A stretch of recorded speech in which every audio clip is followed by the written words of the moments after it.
সম্মানিত হাজিরিন, আলোচনার বিষয় হচ্ছে হালাল ও হারামের উপর, যে বিষয়টা অতীব গুরুত্বপূর্ণ, অতীব প্রয়োজনীয়। কারণ হালাল হারাম বেঁচে যদি জীবন পরিচালনা না করতে পারি, তাহলে গোটা জীবনটাই কি বরবাদ, ঠিক কিনা? হালাল ও হারাম এই সম্পর্কে আমাদের জ্ঞান থাকতে হবে, ইলম থাকতে হবে, এ সম্পর্কে আমাদের অবগত হতে হবে। আল্লাহ সুবহানাহু ওয়া তাআলার দরবারে আমরা যত ইবাদত করব, বন্দেগী করব, গোলামি করব, গোটা গোলামি আল্লাহর দরবারে কবুলযোগ্য হবে যখন আমাদের জীবনটা হবে সৎভাবে পরিচালিত, ঠিক না ঠিক?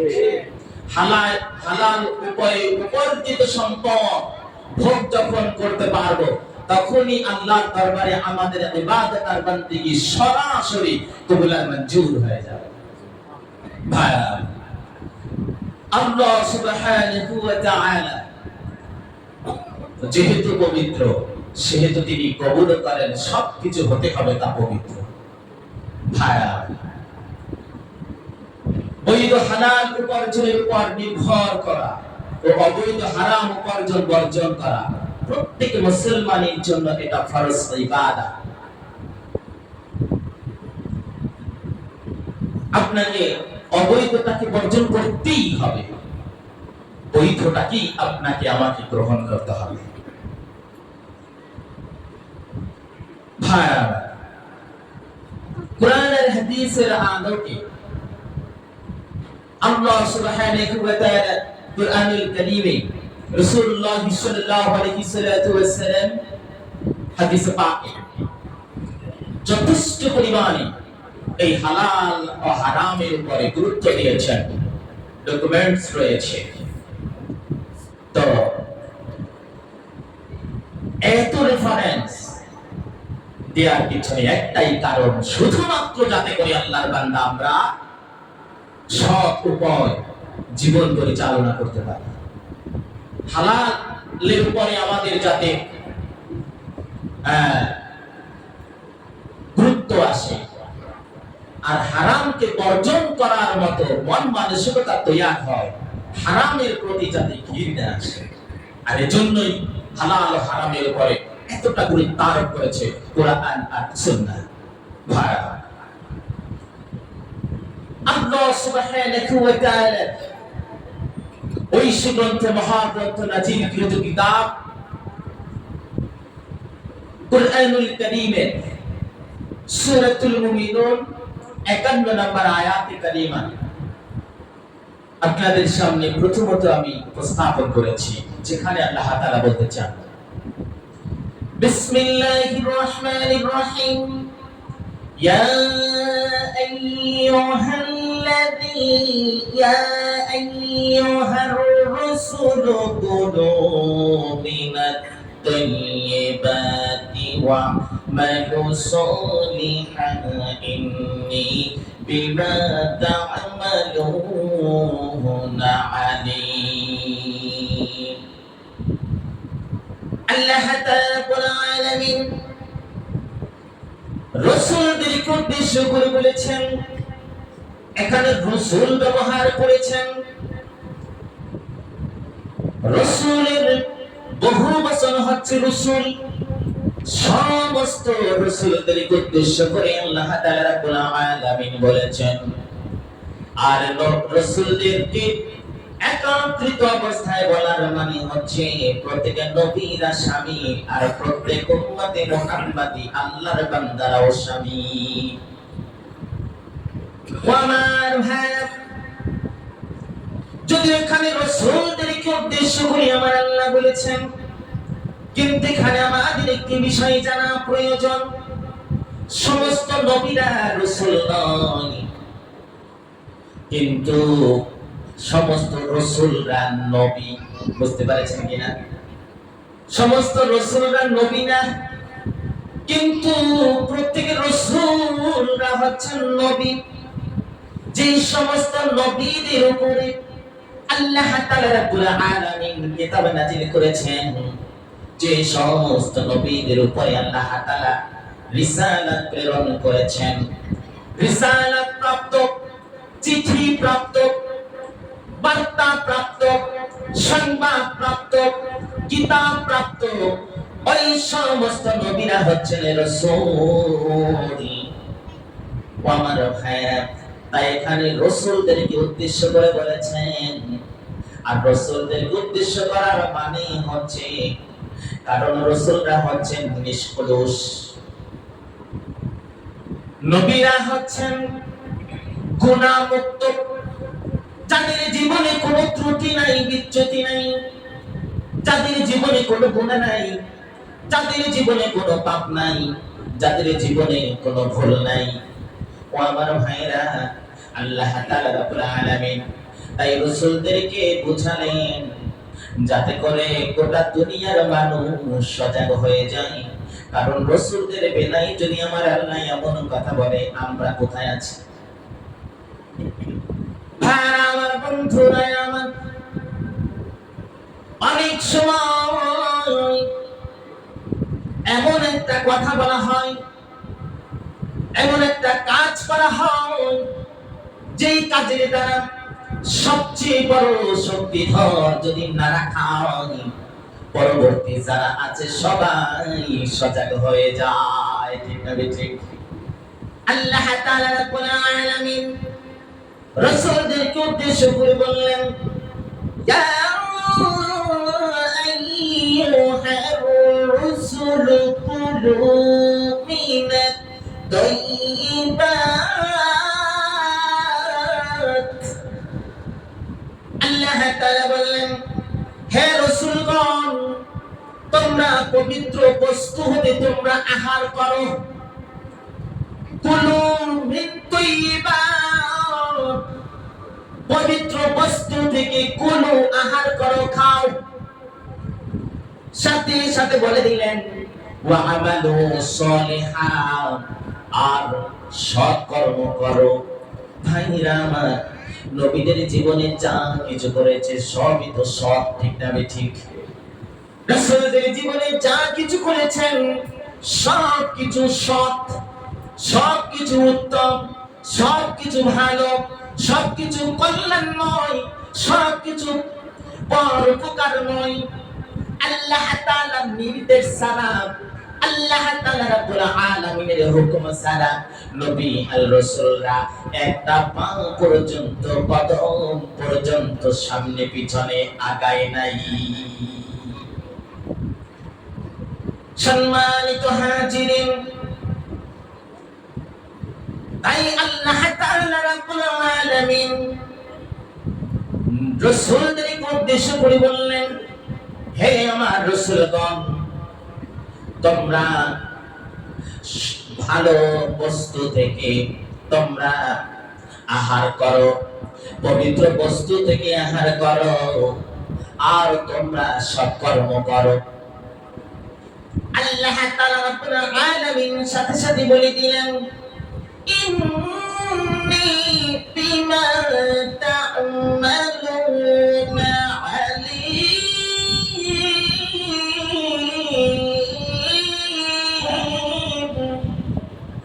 আল্লাহ তাআলা রাব্বুল আলামিন বললেন, তোমরা যা করো, যা কিছু তোমরা করো না কেন, আমি সব কিছু সম্পর্কে আলীম, সব কিছু সম্পর্কে আমি আল্লাহ অবগত। আল্লাহ এমন কিছু নাই যা সম্পর্কে আমার আল্লাহ বেখবর। আল্লাহ সব কিছু দেখেন, আল্লাহ সব কিছু জানেন, আল্লাহ সব কিছুর উপরে আল্লাহ অবগত থাকেন। ভাইরা আমার, তাই দুনিয়ার মানুষদেরকে উদ্দেশ্য করে আমার আল্লাহ তাআলা রাব্বুল আলামিন এই সাবধানতা অবলম্বন করলেন, ও দুনিয়ার মানুষ, তোমরা যাতে সজাগ থাকো, সচেতন থাকো। আমরা যাতে সচেতন থাকি, ভালো মন্দ বেছে বেছে, হালাল হারাম নির্ণয় করে জীবন পরিচালনা করতে পারি। আল্লাহুম্মা আমিন। ভাইরা আমার, বন্ধুরা আমার, অবৈধ উপার্জন থেকে আত্মরক্ষার নির্দেশ দিয়ে আল্লাহ তাআলা রাব্বুল আলামিন অন্যত্র ইরশাদ করেছেন সূরাতুল বাকারায়। আল্লাহ তাআলা রাব্বুল আলামিন কুরআনুল কারীমে নাযিল করে জানিয়ে দিলেন وَلَا تَأْكُلُوا أَمْوَالَكُمْ بَيْنَكُمْ بِالْبَاطِلِ وَتُدْلُوا بِهَا إِلَى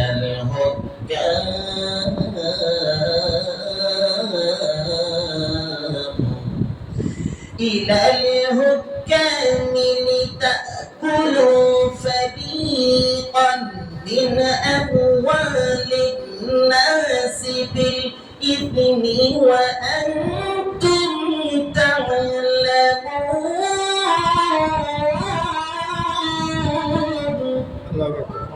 আল্লাহ তাআলা রাব্বুল আলামিন সূরাতুল বাকারার মধ্যে জানায় দিলেন, তোমরা নিজেদের মধ্যে একে অপরের অর্থ সম্পদ অন্যায়ভাবে তোমরা ভক্ষণ করো না। কে বলেছেন? আল্লাহ তাআলা বলেছেন তোমরা অন্যায়ভাবে খাইও না, অন্যায়ভাবে গ্রহণ করিও না, অন্যায়ভাবে ভক্ষণ করিও না। ওয়ালা তাকুলু আমওয়ালাকুম বাইনাকুম বিল বাতিল, অন্যায়ভাবে তোমরা নিজেদের মধ্যে অপরের অর্থ সম্পদ ভক্ষণ করবে না। মানুষের ধন সম্পদ জেনে শুনে অন্যায়ভাবে ভক্ষণ করার জন্য তোমরা বিচারকগণের নিকট তোমরা পেশ করো না। সমাজে এমন আছে কি আছে না? বহুত অন্যায়ভাবে সম্পূর্ণ অবৈধভাবে ভক্ষণ করার জন্য, বেদখল করে খাওয়ার জন্য, দুর্বল মানুষদেরকে বঞ্চিত করার জন্য, সম্পদ বেদখল দিয়া তারপরে আবার নিজেকে বৈধ করার জন্য সমাজে বিচারকের সামনে নিজেকে উপস্থাপন করে। করে কি করে না? এরকম মামলা এই জমিনে হয়তোবা ঢাকাতে নাই, আছে না? আমার ভাই, এই সমস্ত কাজে বাংলাদেশের মানুষ বড় পটু। কি আমার দেশ কি আপনার দেশ কি আমার ডিস্ট্রিক্ট কি আপনার ডিস্ট্রিক্ট? ও আমার ভাইরা, আমার বন্ধুরা, অবৈধভাবে এক বিলাসিত জায়গা নেয়ার জন্য পাগল করা হয়ে যায়। অন্যের বাড়ি দখল দেওয়ার জন্য কত রকম বাহিনী তারা চালায়। ও আমার ভাইরা, দুর্বল মানুষ তার বাড়িটা চলে বলে কৌশলে।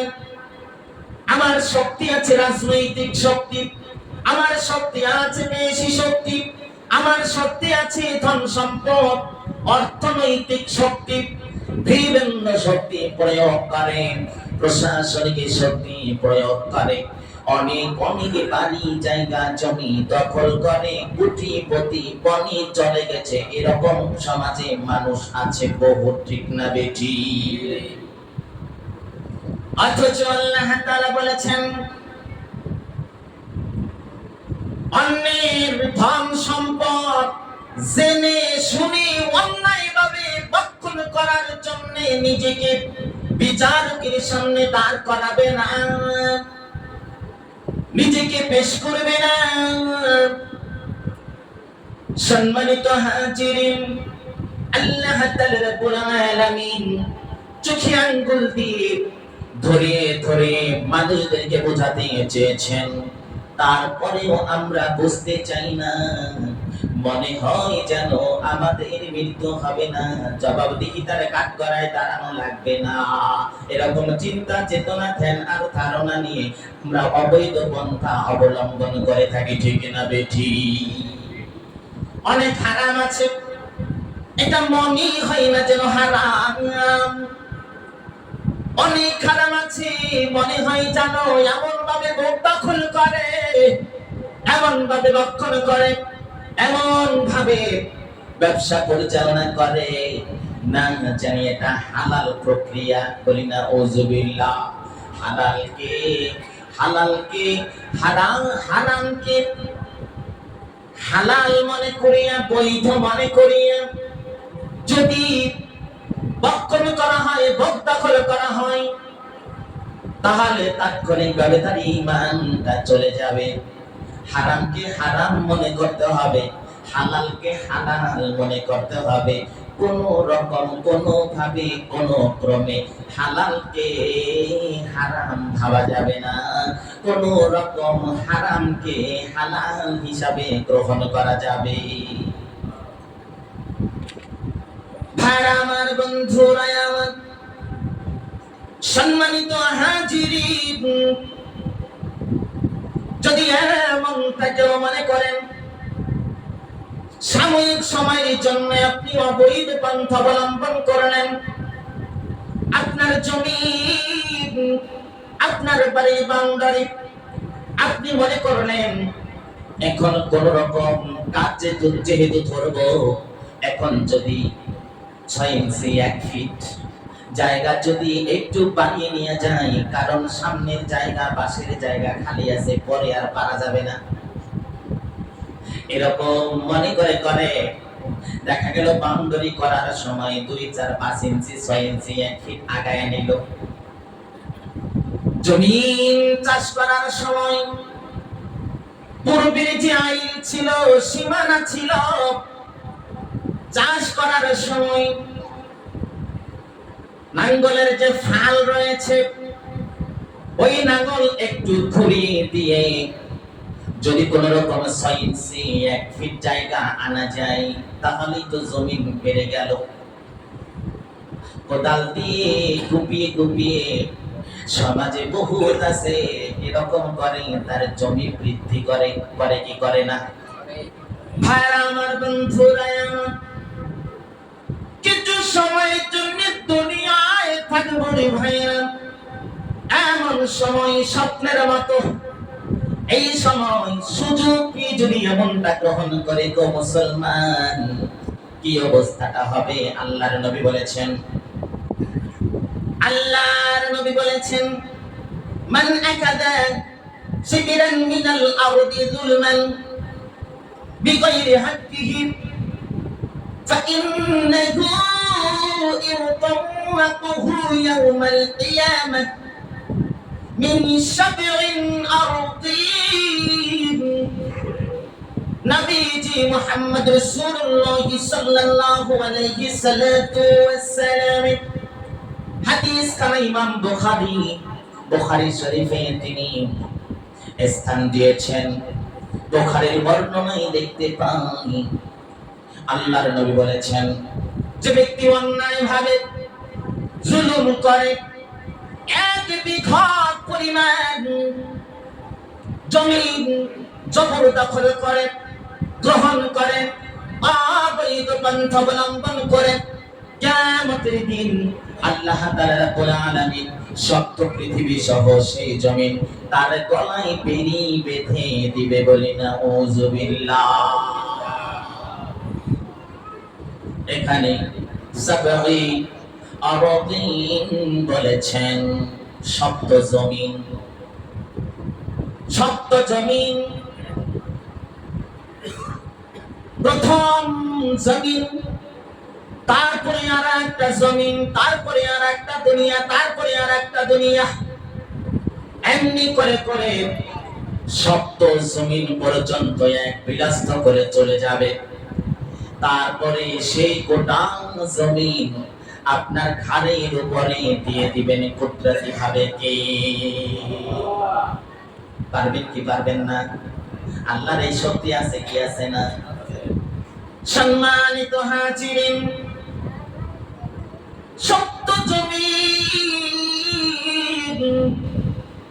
সমপরিমাণ বেড়ি বানাইয়ে গলার মধ্যে আমার আল্লাহ ঝুলিয়ে দিবেন, ঘাড়ের উপরে চাপিয়ে দিবেন। ভাইরা আমার, বন্ধুরা আমার, আমরা গ্রহণ করলাম মাত্র 1 বিলাস্ত, আমরা গ্রহণ করলাম মাত্র 1 ফিট, কিন্তু আল্লাহ তাআলা রাব্বুল আলামিন প্রথম জমিন থেকে শুরু করে শব্দ জমিন পর্যন্ত গোটা জমিনটা আপনার ঘাড়ে চাপিয়ে দিবে, তা নিয়ে উদিত হতে হবে সেই কিয়ামতের ময়দানে। কত বড় বোঝা! ভাইরা আমার, বন্ধুরা আমার, আল্লাহ তাআলা রাব্বুল আলামিন বলেছেন কুরআনুল কারীমে, আল্লাহ তাআলা রাব্বুল আলামিন সূরাতুন নিসায় জানায়া দিলেন 10 নম্বর আয়াতে, ইন্নাল্লাযীনা ইয়াকুলুনা আমওয়ালাল ইয়াতামা যুলমা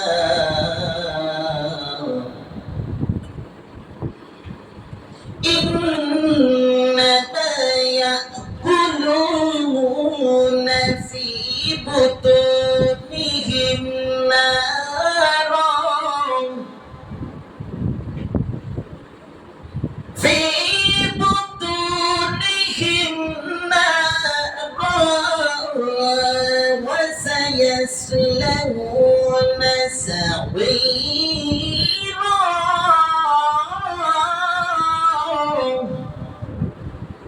আল্লাহ সুবহানাহু ওয়া তাআলা কঠিন ভাবে জানিয়ে দিলেন, ইন্নাল্লাযীনা ইয়াকুলুনা আমওয়ালাল ইয়াতামা যুলমা, নিশ্চয়ই যারা এতিমের সম্পদ, এতিমের মাল জুলুম করে, অন্যায় ভাবে দখল করে, দখল করে, বক্ষণ করে, নিঃসন্দেহে তাদের পেট অগ্নি দ্বারা ভরপুর করে নিল। তিনি সম্পদ গ্রহণ করল না, বরং তিনি অগ্নি বক্ষণ করলো, আগুন বক্ষণ করলো। বলি নাউযুবিল্লাহ। কে বলেছেন? আল্লাহ তাআলা রাব্বুল আলামিন বলেছেন, নিঃসন্দেহে তাদের উদরে, নিঃসন্দেহে তাদের পেটের ভিতরে, নিঃসন্দেহে তারা ভোগ করলো, বক্ষণ করলো আগুন। আল্লাহ তাআলা রাব্বুল আলামিন বলেছেন, তারা খুব শীঘ্রই জ্বলন্ত আগুনে জ্বলবে। নাউযুবিল্লাহ। কোথায় জ্বলবে? আগুনে জ্বলবে, জ্বলন্ত আগুনে জ্বলবে, জাহান্নামের আগুনে জ্বলবে। ভাইরা আমার, বন্ধুরা আমার, আল্লাহর নবী মুহাম্মদ রাসূলুল্লাহ সাল্লাল্লাহু আলাইহি ওয়াসাল্লাম তিনি এতিমদেরকে যথেষ্ট গুরুত্ব দিতেন। এতিমের মাল ভোগ করা যাবে না। যদি জুলুম করে, অন্যায় ভাবে এতিমের মাল ভক্ষণ করে, সে না জানি আগুন ভক্ষণ করে। আর এই সমস্ত বেলায় নবী ছিলেন বড় কঠোর, কোনো ভয় পাইতেন না, ভীতি সন্ত্রস্ততা তার ভিতরে কাজ করতো না। এতিম যখনই তার কাছে আসতো, যা বলতো আল্লাহর নবী ঘটে সেটা তাকে সাড়া দিত। একদিন এক ইয়াতীম আল্লাহর নবীর দরবারে হাজির হয়ে গেলেন। আর হাজির হওয়া ছাড়া কোনো উপায় পাইলেন না। বহুত দিন পর্যন্ত তিনি তার বাবার রেখে যাওয়া সম্পত্তি পাওয়ার জন্য আবু জেহেলের কাছে বারবার যায়, বারবার তিনি সেখান থেকে প্রত্যাখ্যান হয়ে চলে আসে, সেখান থেকে তিনি ফিরে আসে। বাবা রেখে যাওয়া সম্পদ তিনি কোনোভাবে গ্রহণ করতে পারছে না। কাফের মুশরিক বেঈমান লিডার আবু জেহেল বারবার তাকে ফিরিয়ে দেয়। এবার কাবুতবা সাইবা ওই এতিম ছেলেকে ডাক দিলেন, তুমি বারবার মুহাম্মদ রাসূলুল্লাহর কাছে চলে যাও, আর ওখান থেকে আবার মুখটা কালো করে চলে আসো। কি কারণ, কি ব্যাপার, ঘটনাটা কি? কাবুতবা সাইবাকে জানিয়ে দিলেন, আপনারা জানেন না, আমার বাবার রেখে যাওয়া সম্পদ তার কাছে গচ্ছিত রয়েছে, তার কাছে জমা রয়েছে। আমি বড় এখন অভাবগ্রস্ত, আর এই বিপদগ্রস্ত অবস্থায় তার কাছে বারবার যাই, আর বাবার রেখে যাওয়া সম্পদ পাওয়ার জন্য তার কাছে আবেদন জানাই, কিন্তু তিনি আমাকে বারবার পাঠিয়ে দেন বারবার আমাকে তিনি নিরাশ করে, সেখান থেকে আমি ফিরে আসি নিরাশ হয়ে। এবার কাপড় পেছাই বা বড্ড হাসিতে লিপ্ত হয়ে গেল। নাউজুবিল্লাহ। আর আমার বন্ধুরা, আমার ওই কাফির কাফতে বা সাইবা একত্রিত হয়ে তারা চিন্তা করলো সময় একটু উপযুক্ত চলে এসেছে। মুহাম্মদকে কষ্ট দেওয়া ছিল তাদের বড় লক্ষ্য আর উদ্দেশ্য সব সময়ের জন্য। এমন চিন্তাই ছিল কেমন করে মুহাম্মদকে কষ্ট দেওয়া যায়, মুহাম্মদকে অপমান করা যায়, দুঃখ দেওয়া যায়, ব্যথা দেওয়া যায়। ভাইরা আমার, কাফতে বা সাইবা পরামর্শ দিলেন, তুমি আবু জেহেলের কাছে গিয়ে কোনো লাভ নাই। আবু জেহেলের কাছে তুমি যাওয়া চেয়ে তুমি মুহাম্মাদের কাছে যাও, আর তোমার কথাগুলো তার কাছে যদি বলতে পারো তাহলে তোমার এই অভাব দূর হয়ে যাবে, বিপদ দূর হয়ে যাবে। তোমার বাবার রেখে দেওয়া সম্পদ তুমি দখল করতে পারবা, তুমি পাওয়ার সম্ভাবনা রয়েছে। চলে যাও মুহাম্মাদের দরবারে। পরামর্শ পেয়ে এতিম বাচ্চা চলে গেল আল্লাহর নবীর কাছে। আল্লাহর নবীর দরবারে গিয়ে হাজির, ডাক দিয়ে দিলেন, ইয়া রাসূলুল্লাহ, ইয়া হাবিবাল্লাহ, আমি আপনার দরবারে হাজির হয়েছি। আমি আপনাকে শরণাপন্ন হয়েছি এই জন্য যে আমার বাবার রেখে যাওয়া সম্পদ আবু জেহেলের কাছে জমা রয়েছে, গচ্ছিত রয়েছে, সেখানে সঞ্চিত। কিন্তু এখন আমি বড় অভাবগ্রস্ত, বিপদগ্রস্ত, বারবার যাই, আবু জেহেল আমাকে নিরাশ করে পাঠিয়ে দেয়। আবু জেহেল আমাকে বারবার পাঠা দেয়, আমি চলে আসি, কিন্তু কোন রকম তার কাছ থেকে আশ্বাস পাই না আমার এই বিপদের সময় আমার সম্পদ আমি পাবো কি পাবো না। আল্লাহর নবী এবার বললেন, একটু অপেক্ষা করো। তিনি কালকে ফোন না করে সঙ্গে সঙ্গে তাকে নিয়ে চললেন আবু জেহেলের দরজার কাছে। আবু জেহেলের দরজার কাছে গিয়ে হাজির হয়ে গেলেন, আর কি বললেন, আবু জেহেলের, আমি আপনার কাছে এসেছি অন্য কোন কারণে নাই। আমার পাশে যাকে দাঁড়িয়ে থাকা দেখতেছেন, এই ছেলেকে আপনি ভালো করে চিনেন ও জানেন। আপনার কাছে বারবার নাকি আই, আর আপনি তাকে নাকি নিরাশ করে পাঠায় দেন, আর কালকে ফোন করতে পারবেন না, আর দেরি করতে পারবেন না। অনতি বিলম্বে তার বাবা রেখে যাওয়া সম্পদের মূল মালিক সে, প্রকৃত মালিককে আপনার সেই জমাকৃত সম্পদ ফেরত দিবেন কি দিবেন না, এই মুহূর্তে জবাব চাই। আবু জেহেল একটু দেরি করলেন না, বলার সঙ্গে সঙ্গে, নবীজির কথা বলার সঙ্গে সঙ্গে আবু জেহেল রাজি হয়ে গেল, জবাব দিয়ে দিল, আর দেরি হবে না, আমি তার বাবার রেখে দেওয়া সম্পদ হিসাবে নিকেশ করে পূর্ণ সম্পদটাকে মুহূর্তে দিয়ে দিচ্ছি। নারে তাকবীর। ভাই আমার, বন্ধুরা আমার, আল্লাহ তাআলা রব্বুল আলামিনের হাবিব মুহাম্মদুর রাসূলুল্লাহ সাল্লাল্লাহু আলাইহি ওয়াসাল্লাম যখন এমন প্রশ্ন করলো, প্রশ্নের জবাব পেয়ে গেলেন, আর ওখান থেকে তারা হাসি মুখে এতিম বাচ্চাকে নিয়ে নবীজি যখন ফিরলেন, কাবুল সাহিবা দূর থেকে সব কিছু অবলোকন করছেন। নবীজি চলে যাওয়ার পরে কাবুল সাহিবা আবু জেহেলের কাছে এসে তারা গেলেন, ডাক দিলেন, লিডার, আমাদের আর বুঝতে বাকি নাই, আপনার ভাতিজার ধর্ম মনে হয় আপনি গ্রহণ করেছেন চুপে চুপে, আপনি মনে হয় তার দলে যোগ দিয়েছেন চুপে চুপে। আমাদের না জানিয়ে। তাই যদি না হতো, আবু জেহেল আপনি তাদের কাছে যখন চলে আসলো, আপনি যাকে করবেন অপমানিত অপদস্থ, কিন্তু আপনি অপমান অপদস্থ না করে করে সেখানে যা কিছু বলল তাৎক্ষণিকভাবে আপনি স্বীকার করে নিলেন, মেনে নিলেন। এটা আমাদের বোধগম্য নয়, আমাদের আর বুঝতে বাকি নাই। লিডার আমাদেরকে ছেড়ে আপনি বুঝি মুহাম্মাদের দলে আপনি যোগ দিয়েছে। আবু জেহেল সঙ্গে সঙ্গে জানাই দিলেন,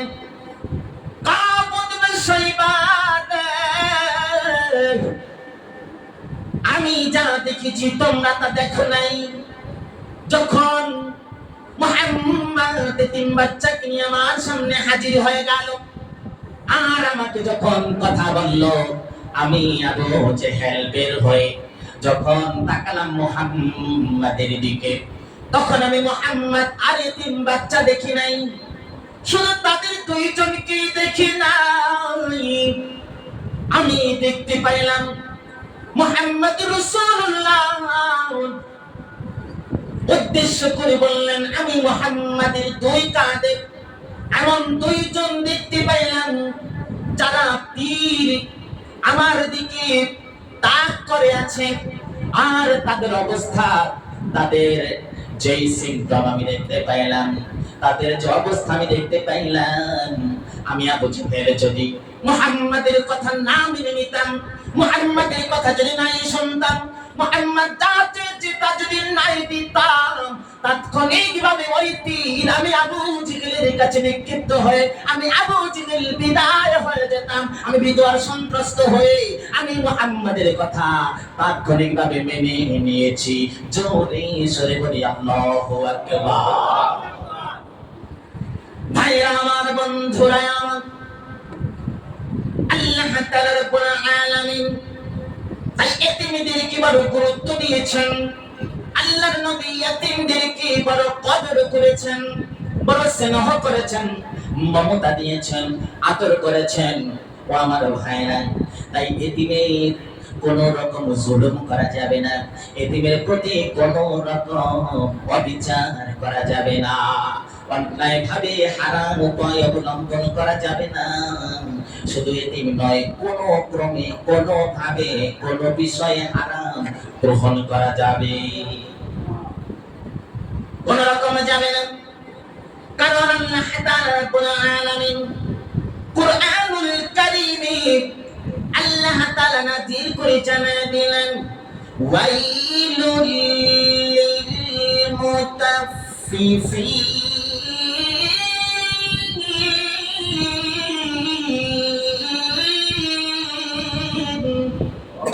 আল্লাহ তাআলা রব্বুল আলামিন বললেন, ওয়াইল, জাহান্নামের ভয়াবহ পরিণাম তাদের জন্য যারা মাপে কম দেয়, ওজনে কম দেয়, ব্যবসা করতে গিয়ে অসৎ উপায় অবলম্বন করে।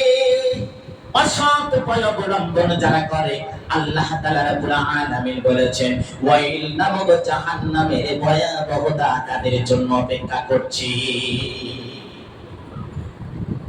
ওয়াইল নামক জাহান্নামের ব্যাখ্যা বিভিন্ন প্রসঙ্গ নিয়ে আপনাদের সামনে বিভিন্ন সময় উপস্থাপন করি। ও আমার ভাইরা, আমার বন্ধুরা, ওয়াইল নামক জাহান্নামে কিন্তু জ্বলতে হবে, যেখানে পাথর পরে গলিত পদার্থে পরিণত হয়। মাপে কম দেওয়া ব্যবসায়ীকেও আমার আল্লাহ জাহান্নামে ফালানোর সঙ্গে সঙ্গে যেখানে পাথর গলে পানি হয়ে যায়, ওই সমস্ত অসৎ ব্যবসায়ীরাও সেখানে পরে তাৎক্ষণিকভাবে গলিত পদার্থে পরিণত হয়ে যাবে।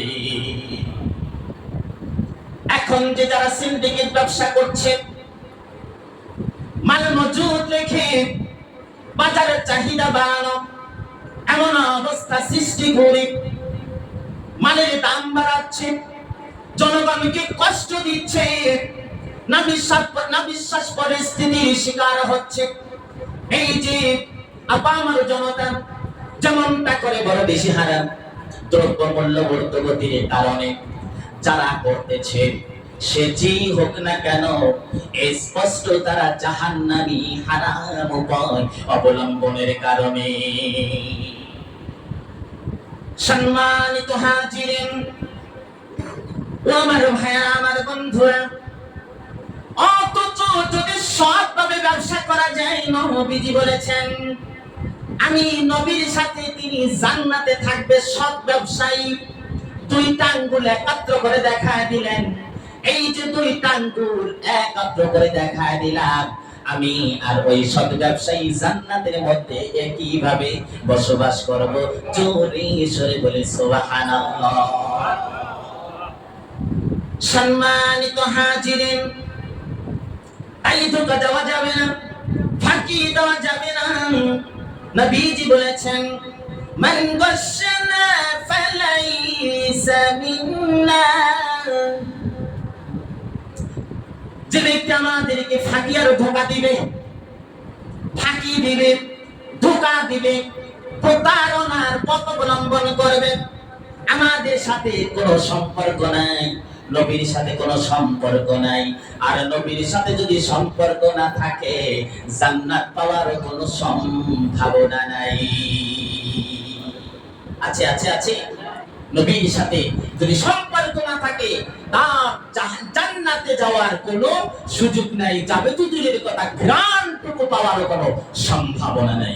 কারণ জান্নাতে পেতে হলে, জান্নাতে যেতে হলে নবীর সাথে সম্পর্ক স্থাপন করতে হবে, নবীর মহাব্বত বাস্তব জীবনে বাস্তবায়ন ঘটাতে হবে। আল্লাহ তাআলা আমাদের সেইভাবে জীবন পরিচালনা করার তৌফিক দান করুন বলি আল্লাহুম্মা আমিন।